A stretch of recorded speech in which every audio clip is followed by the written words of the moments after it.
I am Vanda Felbab-Brown, a senior fellow at the Brookings Institution, and this is The Killing Drugs. With more than 100,000 Americans dying of drug overdoses each year, the fentanyl crisis in North America, already the most lethal drug epidemic ever in human history, remains one of the most significant and critical challenges we face as a nation. In this podcast and its related project, I am collaborating with leading experts on this devastating public health and national security crisis to find policies that can save lives in the United States and around the world. On today's episode, we are exploring a wide range of policy responses to the synthetic drugs crisis. My guest is Dr. Jonathan Caulkins, H. Guy Fawkes Stieber University Professor of Operations Research and Public Policy at the Carnegie Mellon University Heinz College and a member of the National Academy of Engineering. His project paper is titled, "How Should Policy Respond to Surging Supplies of Dangerous Drugs? With more supply control, less supply control, or by prescribing safer supply?" John, thank you for joining me. It's an honor to be part of the project. John, several years ago, you, Keith Humphreys, who is also another colleague of ours on this project, the fentanyl epidemic in North America and the global reach of synthetic opioids, and I wrote several articles arguing that the spread of synthetic drugs, especially synthetic opioids, is a radical challenge to drug policy, and that it is even reshaping foreign policies of countries such as the United States, which for a long time has been a core architect of the global drug policy regime and its implementation. Why are synthetic drugs such as fentanyl and other synthetic opioids so different from plant-based drugs such as cocaine and heroin? Synthetic drugs expand supply for three important reasons. The first is they're just way less expensive to produce. Take fentanyl compared to old-fashioned heroin. It is literally less expensive per kilogram, and it packs far more doses per kilogram. So it's just much cheaper. But it goes beyond that.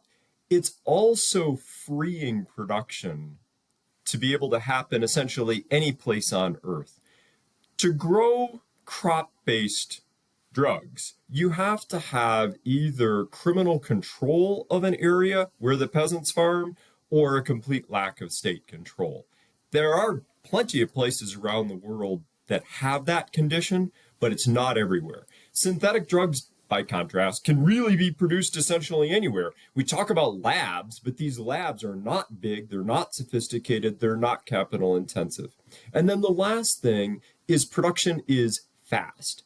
If law enforcement manages to seize a surprisingly large amount of crop-based drugs, it takes a growing cycle to replace what has been lost to the supply chain. With synthetic drugs, it can be 24 hours or 48 hours to replace what is seized. So it's a radical technological change that effectively expands supply from the perspective of the criminal networks. So the only element that might be a challenge for a producer of synthetic drugs to get are precursor chemical. Is that the case?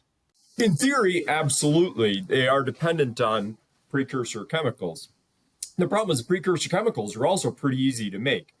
The one ace in the hole for supply control with respect to precursor chemicals is they're so crazy cheap that there's not a very large number of large suppliers of them. So there's a bit of concentration in that segment of the supply chain, which makes it potentially more vulnerable to be shocked. Whereas by contrast, there are hundreds of thousands of peasants. If you eliminate 1,000 or 10,000 peasants, you're not disrupting the supply of the crop.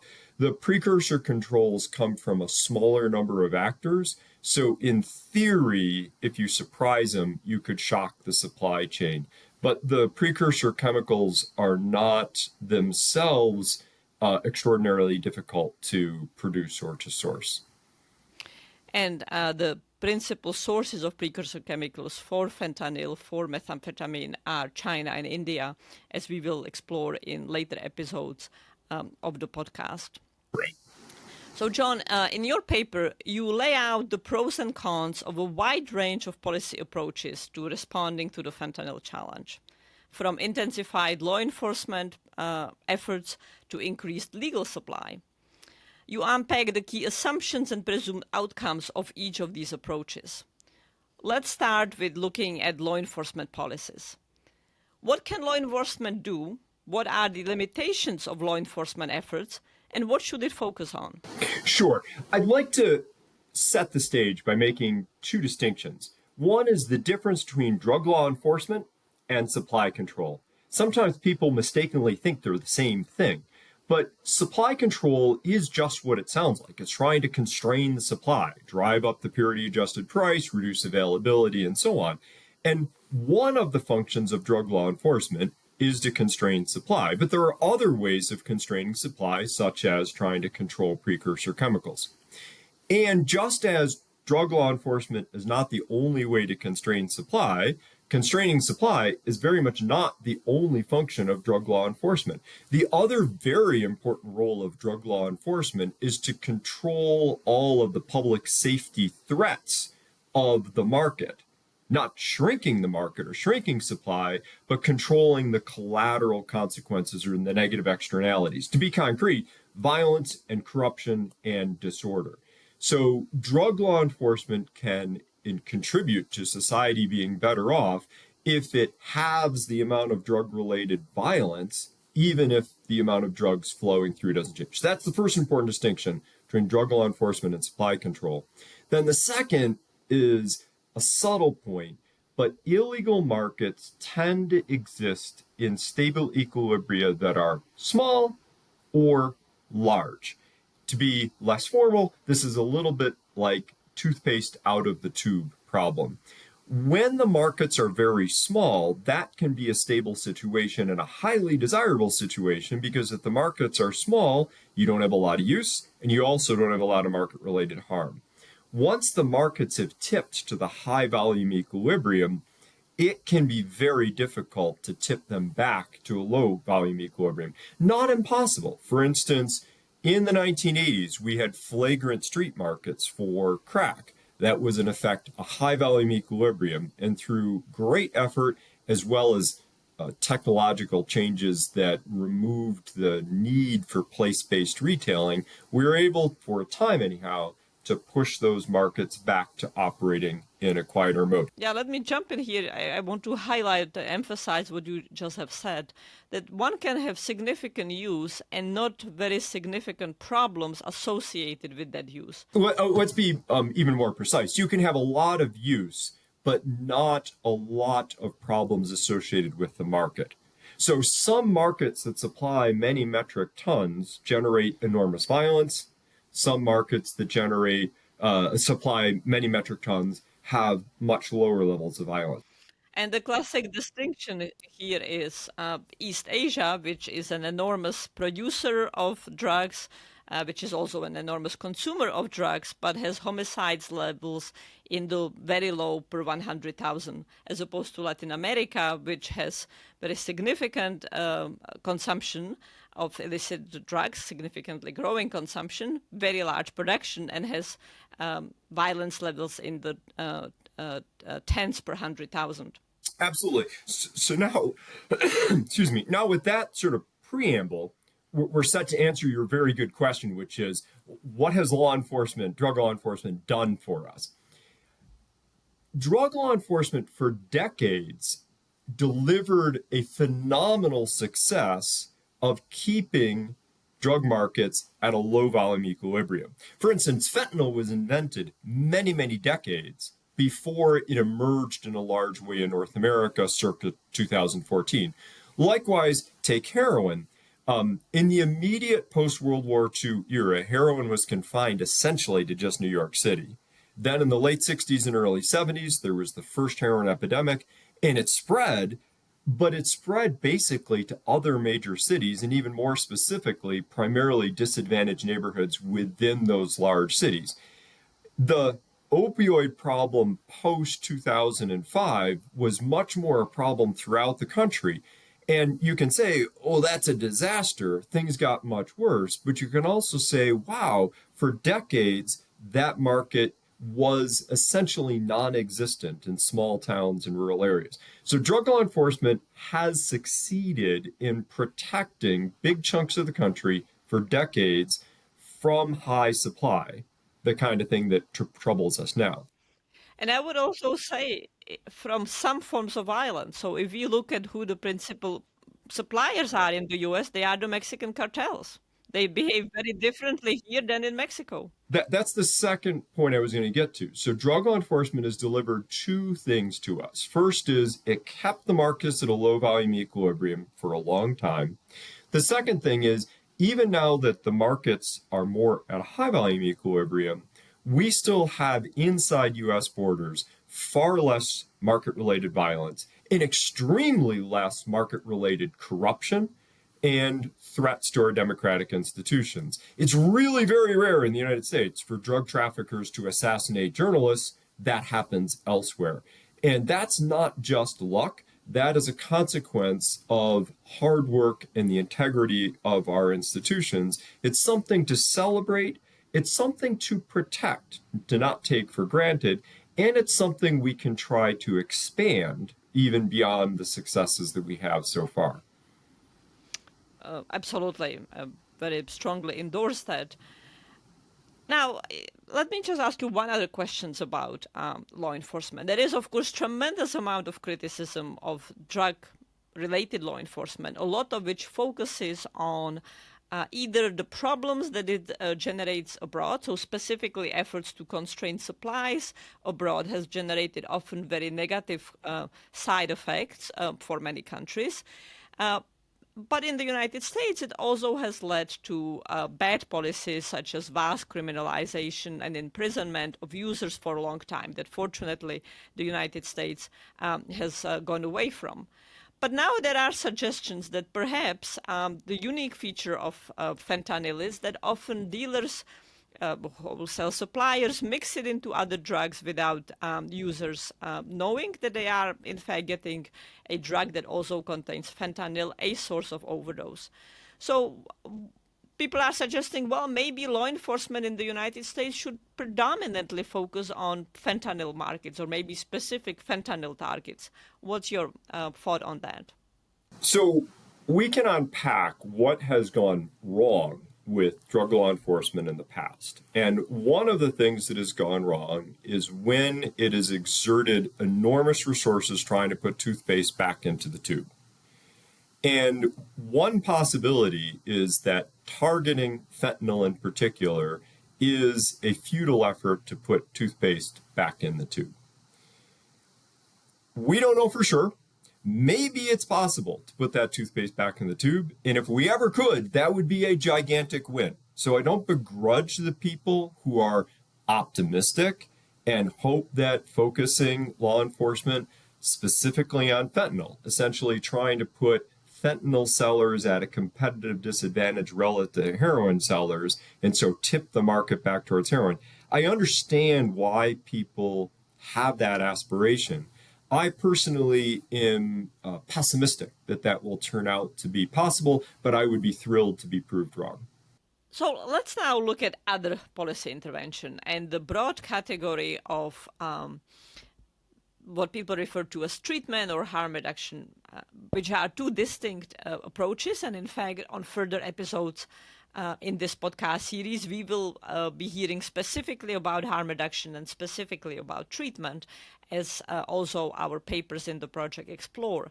But let's just get a broad take from you. What would be the effects of predominantly giving up on law enforcement and focusing predominantly or solely on treatment and harm reduction? Well, I think it's a problem in at least two respects. The first is giving up on drug law enforcement when what you really meant was giving up on supply control is a category error. We don't want to give up on or stop valuing law enforcement's capacity to mitigate some of the violence, corruption, and disorder of the markets, even if we no longer think that drug law enforcement would be able to tip the markets back to a low volume equilibrium. So that's the first error. The second issue is that, let's take treatment, for instance. First of all, medication-assisted treatment is really mostly only available for opioids. Now, that is the biggest problem in the United States, but we sometimes forget that our treatment technology for stimulants like methamphetamine and cocaine is not in the same league as our treatment technology for opioids. But even in the space of opioids, the challenge with treatment is it works and it doesn't work in the following sense. Treatment 100% works in the sense that it makes lives better. It saves lives. It's a cost-effective way to use taxpayer dollars. We should expand it to the greatest extent possible. But it is not a cure. It is not a fix. My favorite metaphor for explaining this is to contrast broken arms and blindness. If I break my arm, the American healthcare system can essentially fix it in about 6 weeks, and my arm is basically good as new. If I become blind, in most cases, the best medical technology cannot restore my sight. There are things we can do in response to blindness, and we should do them. We should provide me with a tax break and a seeing eye dog and other forms of assistance. That is compassionate, that is sensible, but it doesn't restore vision. Treatment for substance use disorder on the spectrum between broken bones and blindness is closer to blindness than sometimes we are willing to acknowledge. But of course, enabling people to live as normal life, destigmatizing their chronic illness, helping them maintain jobs, helping them maintain families, makes tremendous sense from both the compassionate element that you were speaking about, as well as from protecting communities as much as possible. 100%. We should do it. But we should just be realistic also that if there are 1,000 people struggling with opioid use disorder and we roll out the best treatment we know how to do, we are not going to get 1,000 people who are employed in intact marriages, living happy lives 12 months later. The technology that we have available to us is not one that solves the problem on its own. I think it was New England Journal of Medicine just this week, study came out of the HEAL intervention, where roughly speaking, we rolled out everything we know how to do in 34 communities, and then with the delay to 33 that were the control group for the 34 that received the intervention right away. And the net result was a 10% reduction in overdose death, which was not even large enough to be statistically significant. And explain what went into the intervention. So that was providing methadone, providing buprenorphine. What were the policy elements? And also naloxone. It was sort of the whole suite of evidence-based interventions that we have. Now, the defenders of those policies would say, oh, COVID happened in the middle of that. And that is true. But I also think we can't back away from the fact that when we threw everything we knew at those communities, we did not solve the problem. So relying entirely on treatment and harm reduction is not, it's just not a solution. In the long run, the solution is eliminating the inflow to opioid use disorder. How could that happen? Can it happen? You know, many critics of the of existing drug policies, which they often inappropriately label war on drugs. There is a lot more existing policies than just war on drugs will say, look, this doesn't make any sense. We should just legalize drugs. So how can we eliminate the flow of people to the use in the first place?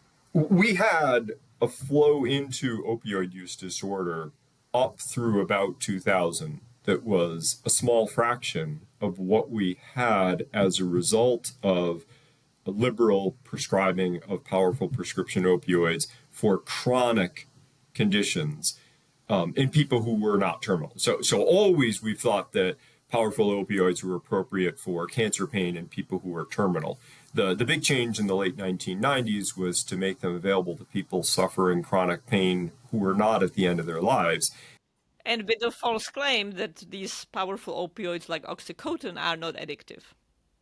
Correct. So the usual statistical lie was to say only blank percent of people who receive an opioid prescription develop dependence, where the denominator included short-term prescriptions, like you wrench your knee and you get prescribed opioids for 5 days. When the denominator is just long-term prescribing of opioids, the capture rate to dependence was very troubling, high enough that we now understand that that was a catechal error. Okay, so you asked about legalization. Legalization on a commercial model is going to result in much larger rates of consumption. Take cannabis, for example. The price per milligram of THC has fallen by 90%. The number of people who report using daily or near daily has grown 20-fold from 1992 to 2022. For cannabis, you can either say that's a moderate public health problem, or you can shrug your shoulders and say, who cares? But any kind of massive expansion in daily and near daily use of powerful drugs like fentanyl or crack or meth is a public health disaster. Commercial legalization is a terrible idea for powerful drugs. The serious suggestion, which may or may not be a good idea, but at least is one that should be discussed, is prescribed safer supply that Canada and particular British Columbia are pursuing. And so please explain to us, John, what is the difference between just legalizing drugs like heroin, cocaine, fentanyl, and what is prescribed safe supply? It's a great question. So the concept with prescribed safer supply is for people who are already suffering from opioid use disorder, if we discuss opioids. The concept prescribed safer supply is available for all drugs.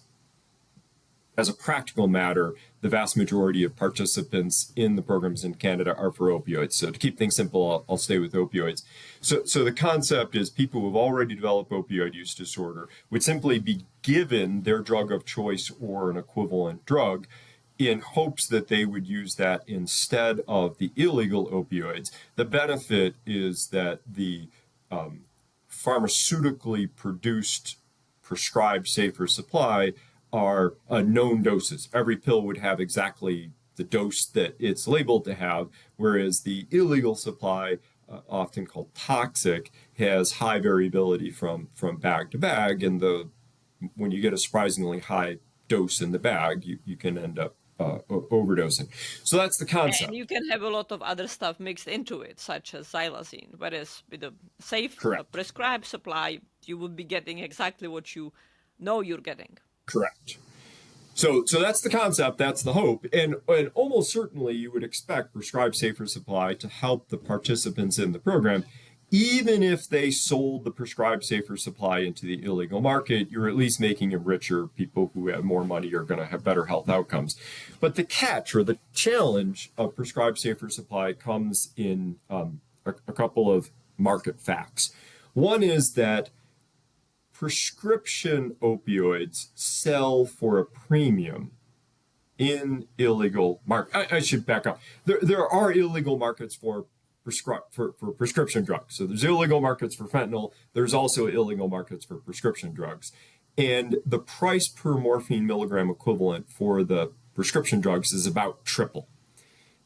So the catch is that if you give high quality prescription drugs to somebody who is in the desperate throes of opioid use disorder, one of the things that's available to them is the option of selling the prescription drugs you give them and then using the money from that to buy illegal opioids and triple the number of morphine milligram equivalents that they have.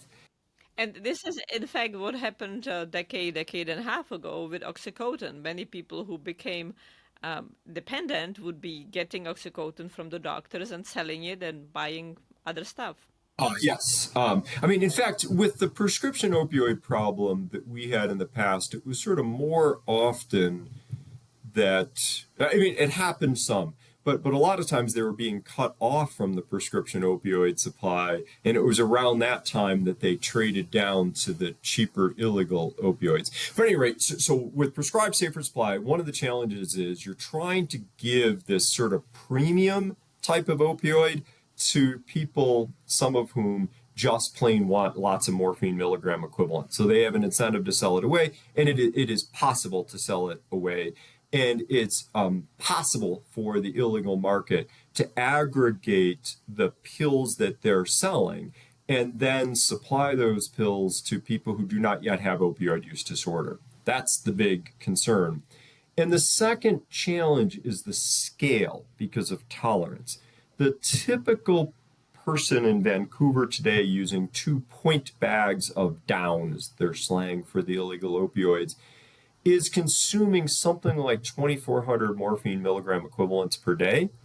And when you're working with somebody who does not yet have opioid use disorder, even 100 morphine milligram equivalents per day is a dose that we are concerned about in terms of the ability of that to trigger the development of opioid use disorder.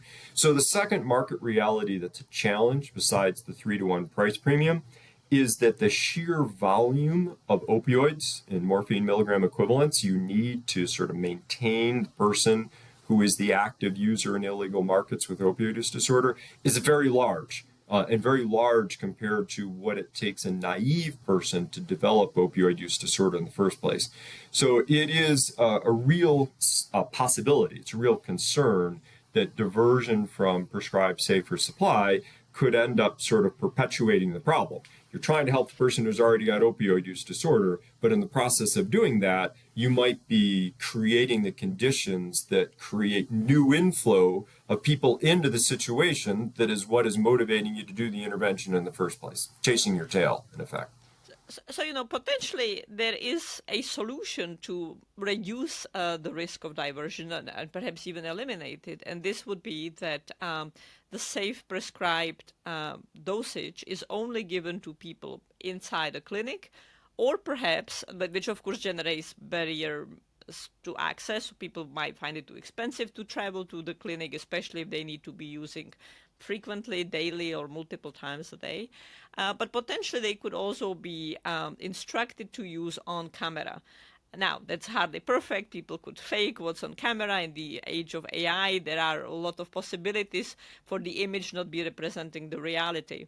But what's your thoughts on either on-camera use or use inside a clinic as a way to mitigate, eliminate the diversion challenge? I'm very glad you're asking the question. So I should clarify that everything I've said is about prescribed safer supply as practiced today, which gives take-home doses of a week or two at a time, and there it is not supervised. If the doses were taken inside the clinic, I think the risk of diversion is negligible, and everything I just said does not apply. Providing prescribed safer supply inside a clinic is, from a market perspective, not really different than is medications for opioid use disorder, like methadone.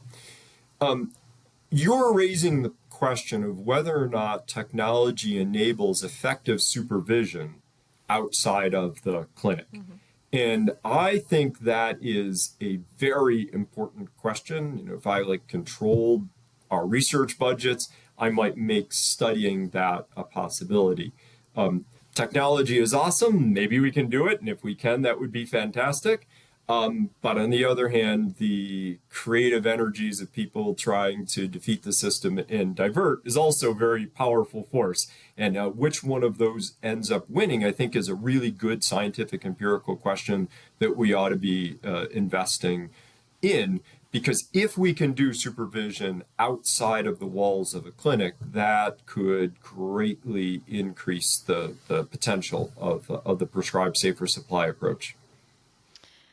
And obviously expand the number of people who avail themselves of policy interventions that can stabilize their life, that can prevent overdose. Now, is there a set of users that are simply drawn to the illegal market? Even if they could be using at home with supervision that we just spoke about, they would not want to do it. Do we have a sense of, is there a segment of users like that? Do we have a sense of how large that segment is? Now, is the illicitness part of the appeal, at least for those, at least for some segment of users? Yeah, I don't know if I want to say illicitness is part of the appeal, but you are pointing to something very, very important, which is this giant treatment gap that we describe between people who would qualify for substance use treatment and people who are actually enrolled in treatment is often imagined to be entirely because of a lack of supply of treatment, but it is also in part because of a lack of demand for treatment. There are many people who, for various complicated reasons, are not prepared to embrace treatment. Either they don't even show up to begin with, or they show up and they don't stay long. And that generates, as you well know, this enormous debate about what right does society have to shove people into treatment. On the one hand, treatment is a medical intervention, and the normal approach to human rights is to say you cannot compel people to receive medical treatment they don't want. On the other hand, the thing you are treating is not only a medical condition.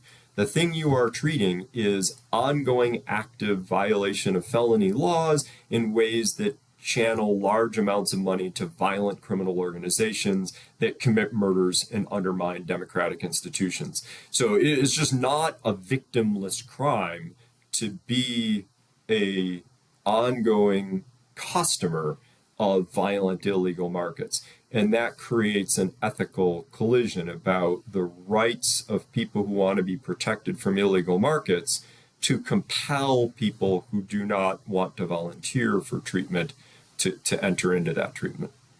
And countries have very different responses.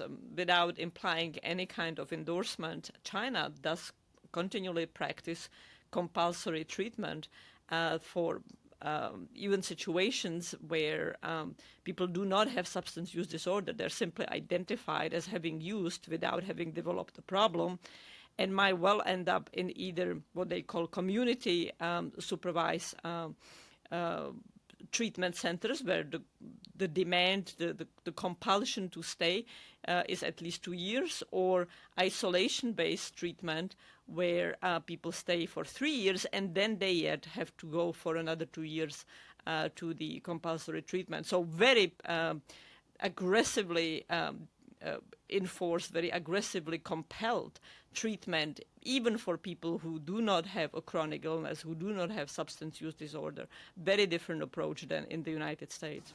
Yeah, the fact that some countries are able to do things that are unconscionable violations of human rights and are just grotesque has, in some sense, given a bad name towards incentivized treatment that is entirely different in its realities. To be concrete about this, we're maybe a little afield from the original focus, but what do we do when doctors or pilots or other skilled professionals develop substance use disorder? We do actually use incentives to push them into achieving recovery. And those programs have very high success rates, and they are not, by most people's view, unethical. And the question is whether or not we can have similarly high expectations and hopes for recovery for people who are not highly skilled professionals. It's a totally different world than what countries like China do. Tough love sometimes has high expectations. What you're saying, John, is that it's false to think of drug policy, whether one chooses supply, whether one chooses prescribed legal supply, whether one chooses law enforcement, as a simply technical enterprise that is devoid of politics. I mean, these issues and decisions obviously need to be based on evidence, and we often talk about evidence-based treatment, evidence-based policies, many of which are elusive, but ultimately they are judgments about conflicting ethics. They are judgments about conflicting harms. They are inevitably thus laden with politics and laden with moral choices. And obviously, the purpose of the project, like our project on synthetic opioids, is to provide the best evidence possible across a wide range of approaches and to provide recommendations, but knowing that ultimately politics and moral judgments will mediate, will influence the decisions that are made.